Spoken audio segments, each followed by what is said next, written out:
আজ থেকে Chattogram new mooring container terminal পরিচালনা করবে চট্টগ্রাম ড্রাই ডক। সেখানকার পরিস্থিতি জানাতে সরাসরি যোগ দিচ্ছেন সহকর্মী এ.কে.এম. নাজিম। নাজিম, নতুন ব্যবস্থাপনায় ড্রাই ডক যুক্ত হওয়ায় বন্দর ব্যবহারকারীরা কি বলছেন, বিস্তারিত জানাবেন। দীর্ঘ ১.৫ যুগের অবসান হলো সাইড পারফেক্ট যেভাবে পুরো বন্দর এনসিটি টার্মিনাল সহ পুরো বন্দর যেভাবে তাদের আয়ত্তে রেখেছিল, সেটি দীর্ঘ ১.৫ যুগ পরে কিন্তু গতকাল মধ্যরাত থেকে নৌবাহিনীর যে পরিচালিত ডক ইয়ার্ড রয়েছে, ড্রাই ডক রয়েছে, সেখান থেকে কিন্তু এখন থেকে বন্দরের এনসিটি যে টার্মিনাল রয়েছে সেটি পরিচালনা হওয়ার কথা রয়েছে। ইতিমধ্যে সকাল থেকে কিন্তু এসব কার্যক্রমের যে কাগজপত্র বা প্রয়োজনীয় যতগুলো পদক্ষেপ সেগুলো কিন্তু বন্দর কর্তৃপক্ষ ইতিমধ্যে নৌবাহিনী কর্তৃক পরিচালিত যে চিটাগং ড্রাই ডক রয়েছে সেটিকে কিন্তু হস্তান্তর করা হয়েছে। এখন থেকে আগামী ৬ মাস চট্টগ্রাম বন্দরকে সবথেকে বেশি যেই টার্মিনালে কন্টেনার হ্যান্ডেলিং করা হয় এমসি টার্মিনাল, সেটি কিন্তু এখন থেকে নিয়ন্ত্রণ করবে নৌবাহিনী পরিচালিত চিটাগং ড্রাই ডক।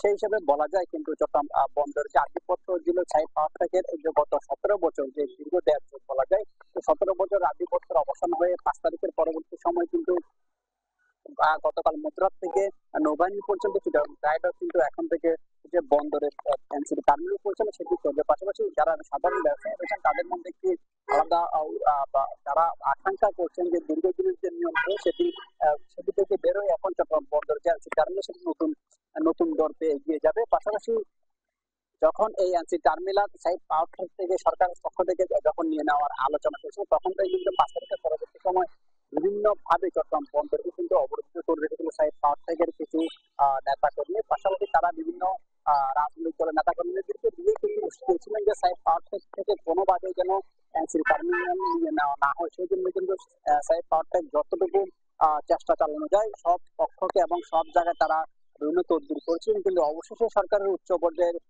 পর্যায় থেকে তাদের থেকে যে এনসিবি টার্মিনাল সেটি নিয়ে নেওয়া হয়েছে, সেটি এখন নৌবাহিনী পরিচালিত করবে। পাশাপাশি যতদিন না, যেটি আমরা বন্দর কর্তৃপক্ষ আমাদেরকে বলেছেন, যতদিন না পর্যন্ত আগামী ৬ মাস পরে কোনো ধরনের অপারেটর যদি নিয়োগ দেওয়া না হয় বা অপারেটর যদি পাওয়া না যায় এনসিবি টার্মিনাল পরিচালনা করার জন্য, তাহলে নৌবাহিনী কিন্তু তাদের যেই ডক ইয়ার্ড রয়েছে, ড্রাই ডক রয়েছে, সেটি কিন্তু এনসিবি টার্মিনাল পরিচালনা করবে বলে বন্দর সংশ্লিষ্টরা জানিয়েছেন।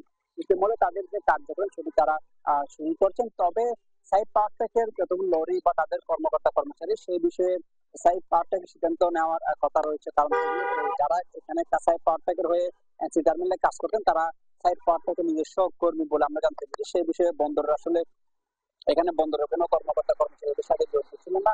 সাইড পাওয়ার যে অবসান, সেটি অবসান হওয়ার পর আজ সকাল থেকে, মানে মূলত গতকালকে মধ্যরাতেই সেটি হস্তান্তর করা হয়েছিল। আজ সকাল থেকে মূলত নতুন উদ্যমে পুরো এনসিটি টার্মিনাল নৌবাহিনীর যে কর্তৃক পরিচালিত চিটাগং ড্রাই ডক সেটি পরিচালনা করবেন এবং আগামী ৬ মাস তারা এটি পেয়েছেন। ৬ মাসের পরও যদি কোনো ধরনের অপারেটর নিয়োগ দেওয়া না হয় বা অপারেটর যদি এনসিটি টার্মিনাল পরিচালনা করার জন্য যদি পাওয়া না যায়, তাহলে নৌবাহিনী কর্তৃক পরিচালিত চিটাগং ড্রাই ডক এটি পরিচালনা করার কথা রয়েছে বলে আমরা বন্দর সংশ্লিষ্ট সূত্রে জানিয়েছি।